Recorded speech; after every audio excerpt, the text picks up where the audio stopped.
Շնորհակալություն դալիճին նայելով մի միտք եկավ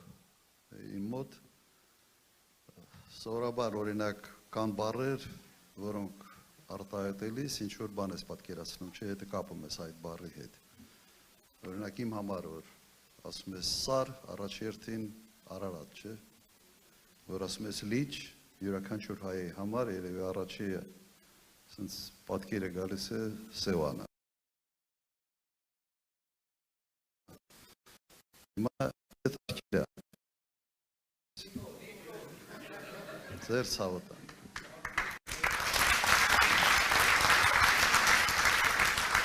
Եթե ասում ես կզացած առաջնորդ, ում պատկերն է գալիս։ Հող հանձնող, պարտվող։ Հիմա մենք ուզում ենք, որ այդ բառերը մենք ընդհանրապես չի հիշենք, ասենց մի կողմ դնենք, կամ չի չուղղակի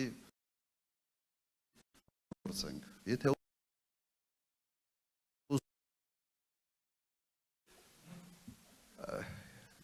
այս քարոզարշավը բավական ծանր քարոզարշավ է, մրցակցային քարոզարշավ է, բայց նաև կիրառվող ասենց մեթոդներով կեղտոտ։ Բայց հենց այս քարոզարշավի ժամանակ այդ պարտություն, ասած մի կերպար է անընդհատ երևում, որը բերում է այդ պատկերը, պարտության, եռաբլուրի եռապատկման եւ այլ։ Քիչ մնաց։ Մենք կարող ենք եւ այդ պատկերից ազատվել եւ այդ ծանր հոգեբանական Կապչարկեի նաև այս անկյան տանք փորձենք գնահատել այս իրավիճակը։ Շատ ենք խոսում եւ այս քարոզարշավի ժամանակ շատ է քննարկվում անվտանգության հարցերը։ Ընդհանրապես երևի վերջին մի քանի տարվա ընթացքում 44 օրյա պատերազմից հետո հիմնական դիսկուրսը անվտանգությունն է։ Նայեք, ես 10 տարի նախագահ եմ եղել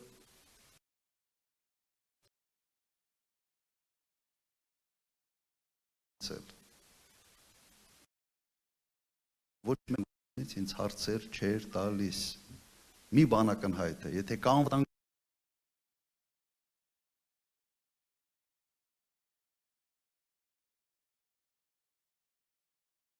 Երբ անվտանգությունից շատ ես խոսում,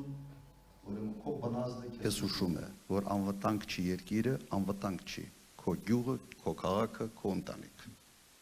Եվ սրան մենք պետք է վերջ տանք, որովհետև պարտության խորհրդանիշը, երբ երկրի ղեկավարը երբեք այդ երկիրը անվտանգ չի կարող լինել։ Սա ուղղակի աքսիոմ է։ Եվ եթե մենք ուզում ենք անվտանգության թեման, թշնամու թեման, սահմանի թեման, դիրքերի թեման, երբ ենք դրա մասին խոսում, չենք խոսում, ուղղակի մեր գործը անում ենք։ Եթե ուզում ենք այս թեմայից մենք ազատվենք, այդ գործը ինքը իրենով գնա, բայց մենք դրանից չխոսանք, մենք ուրիշ բաներից խոսանք, ուրեմն պետք է հունիսի 7-ին կատարել ճիշտ որոշում։ Ճանապարհը իսկապես սա է։ Ինչ է ուզում մեր քաղաքացին։ Իմ տպավորության պարզ քաղաքացին ուզում է հանգիստ ապրել, երեխու ապագայի նկատմամբ վստահություն ունենալ, չմտնել այդ բարդ քաղաքական թեմաների մեջ, միգուցե ընտրությունից ընտրություն, 5 տարին մեկ, այո, 1 ամիս կարելի է քարոզարշավ անել, բայց 5 տարի անընդհատ մեջ մնալ այս թունավոր մթնոլորտում, սա այս իշխանության ժառանգությունն է, որովհետև իրենց տեսակով այդպես են։ Տեսակով պետք է ժողովրդին խառնեն, մեկը մեկի դեմ սրեն, արանքում օգտվեն։ Մեկ իմ տպավորությամբ այդ մարդու բիոքիմիա է։ Եթե այս իշխանությունը վիճակը չլարի, ոնց որ իրեն վատ ազգում։ Ես մի հարևան ունեի, եթե այդ օրը մեկը չէր կռվում, հիվանդ էր։ Ջերմությունը բարձրանում էր, լուրջ եմ ասում։ Ուղղակի տեսակ է, չէ՞ մարդը երևի դուք էլ ինչ-որ շրջապատում, շենքում, բակում, գյուղում, մեկը կա, չէ՞ անընդհատ sense մի առիթ համան գալիս, մեկը հետ բախվի, կռվի, հայհոյի, սրանք են։ Ամեն ինչ լինի հանդարտ, խաղաղ, ամեն ինչ լավ լինի, մեկը մի բան պիտի գտնեն խառնեն։ Խառնակիչներն իրենց տեսակով, DNK-ով, Մի քանի հարց, որոնք ինչպես հասկանում են, ուզում են մեր ժողովրդին, հատկապես սահմանամերձ շրջաններում, այդ 16 միլիոն տների շինարարության հետ կապված մի շարք այլ հարցեր, նույնիսկ ոստիկանության են ասում, քաղաքծառայության, պետական ծառայության մարդկանց, որ էսա որ մենք իշխանության չելնենք, բոլորիդ գործից կազատեն, բոլորին կտշեն, բոլորի աշխատավարձներ եւ այլ եւ այլ։ Ժողովուրդ ջան, մենք ոչ մի բան զրոյական կետից չենք սկսում։ Ամենից մեծ եւ ամենից ավերիչ հայտարարությունը եղել է Նիկոլ Փաշինյանի հայտարարությունը զրոյական կետից սկսելու մասին։ Այդ հայտարարության արդյունքում կորցրինք Արցախը։ Այդ հայտարարության արդյունքում հրահրվեց պատերազմ, որում պարտվեցինք եւ եռապատկեցինք եռաբոլորը։ Ուրեմն հանգիստ եղեք եւ հանգիստ պետք է լինեն քաղաքծառայողները, պետծառայողները, իրենց ղեկավարները պատժվելու են անկասկած, բայց քաղաքծառայության համակարգը, ընդհանրապես ծառայողները, ոստիկանության համակարգում լիքը մարդիկ կան, որ նորմալ աշխատանք են անում, հանցավորության դեմ են պայքարում, եթե իրենց չներքաշեն քաղաքական process-ների մեջ, Facebook-ով նայեն, թե ով ում լայք դրեց, գործից ազատ են կամ չազատ են, լավ հայտարարություն է։ Համոզված են, որ այդ մարդիկ իրենք էլ չեն ուզում դրանով զբաղվել, բայց իրենց պարտադրում են, եւ մենք գալիս ենք նաեւ իրենց ազատելու համար։ Այն մարդկանցից, որոնք իրենց ուղղակի հրում են, իրենց մղում են դեպի նման կարգի ապօրինություններ։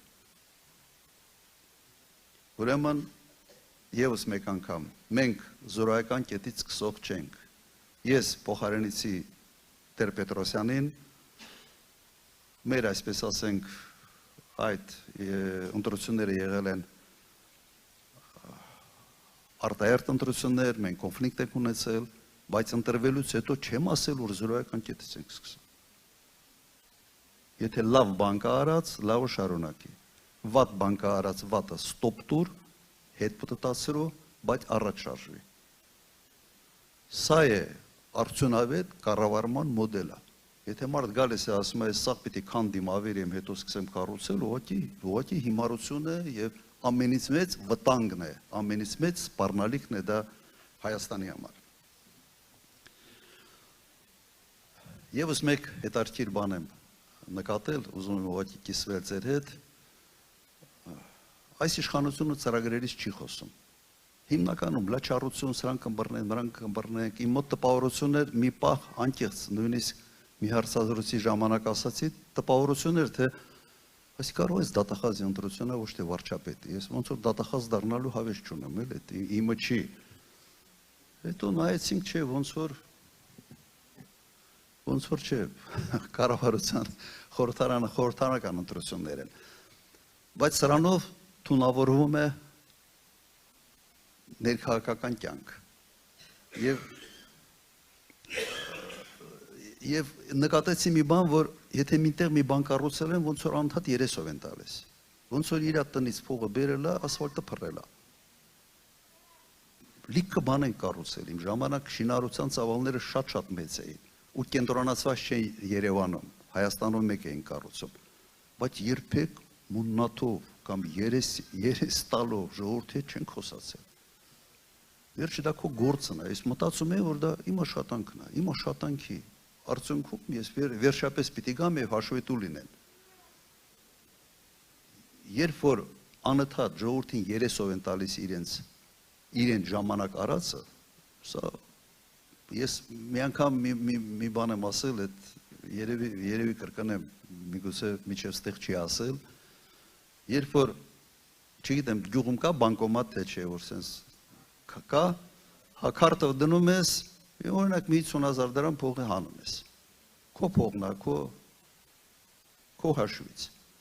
Հետո այդ բանկոմատին հո շնորհակալություն չես հայտնում։ Չես ասում, այ բանկոմատ, շնորհակալություն, ես իմ հաշվից սկսում ես ինչ կառուցում է պետական բյուջեի հաշվին։ Պետական բյուջեն ձևավորվում է ժողովուրդ ջան, ձեզանից հավաքած հարկերով։ Եվ պետությունը պիտի անի ամեն ինչ, որ դուք ձեր եկամուտը մեծ լինի, եկամուտից հատկացումը բյուջեն մեծ լինի։ Ինչ շնորհակալություն։ Ինչի համար։ Ուրեմն նայեք պետական բյուջեին որպես բանկամատ։ Այդ փողը ձեր փողն է։ Եվ դուք պահանջատեր պետք է լինեք այդ ծախսերի նկատմամբ։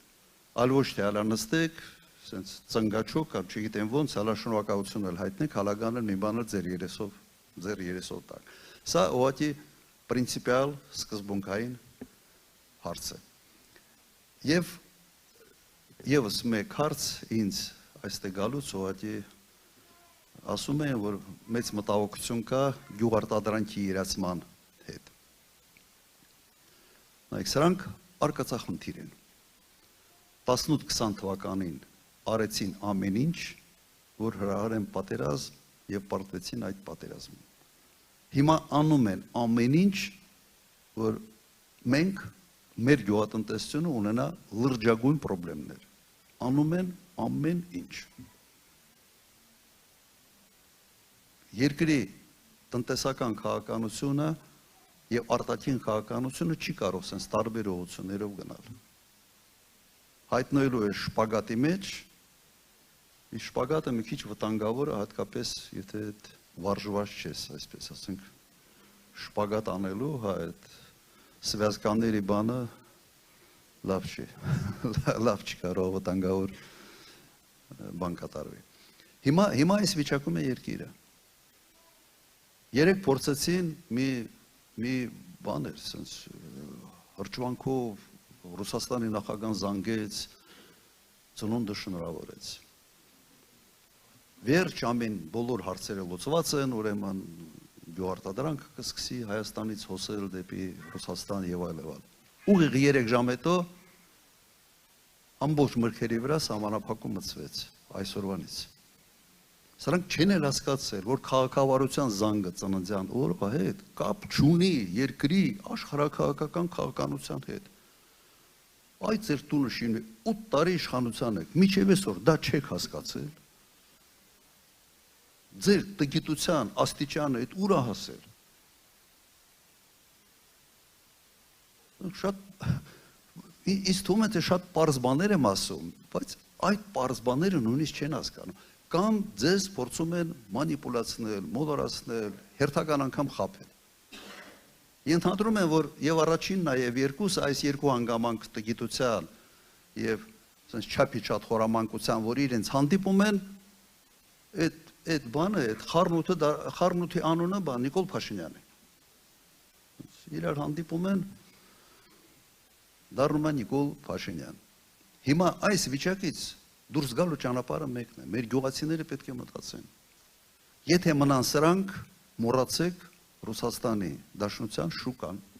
ուղղակի մոռացեք։ Եվ իդեպ ես դրա մասին մոտ 3-4 ամիսած զգուշացնում եմ։ Ասում եմ, այս քայլը մի արեք, այս քայլը մի արեք, Զելենսկին գործ չունի Հայաստան, մի թշնամացեք։ Քո ռազմավարական դաշնակցի հետ դու թշնամանում ես անհասկանալի նպատակներով, թե ինչի համար չեմ հասկանում։ Զգուշացրել ենք, իրենք էլ ինչ են անում։ Եթե ես մի բան եմ ասում, ասենց ասում, Ռոբերտ Քոչարյան, ինչ ասում, հակառակը պիտի անեն։ Եթե դպրոցը իմ ժամանակա կառուցվել, հաստատ փակելու են։ Ձև չկա չփակեն, Ժողովուրդ ջան։ Սա մոլուց կա։ Հիմա մտածում եմ, ինչ որ բան եմ մտածում, որ միգուցե դա ասեմ, իրենք հակառակը անեն, մեկ-մեկ մտածում եմ ես լրիվ հակառակը ասեմ, միգուցե իրենք հակառակը անեն, բայց հետո մտածում եմ, ասում կարող են ժողովուրդը ճիշտ չհասկանալ է։ Ուրեմն ինչ պիտի անենք ժողովուրդ ջան, այս վիճակից դուրս գալու համար։ Հոսեք, ուրեմն ոչ ասելի քիչ է։ Այսինքն պիտի վճռորոշ, լավ ձևով բան անել։ Մերժել է 16 համարը, դա տոքսիկ բյուլետեն է։ Ուրեմն ինչ ենք անում հունիսի 7-ին, Ժորժ ջան։ Հունիսի 7-ին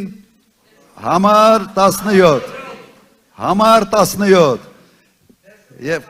քվեարկում ենք,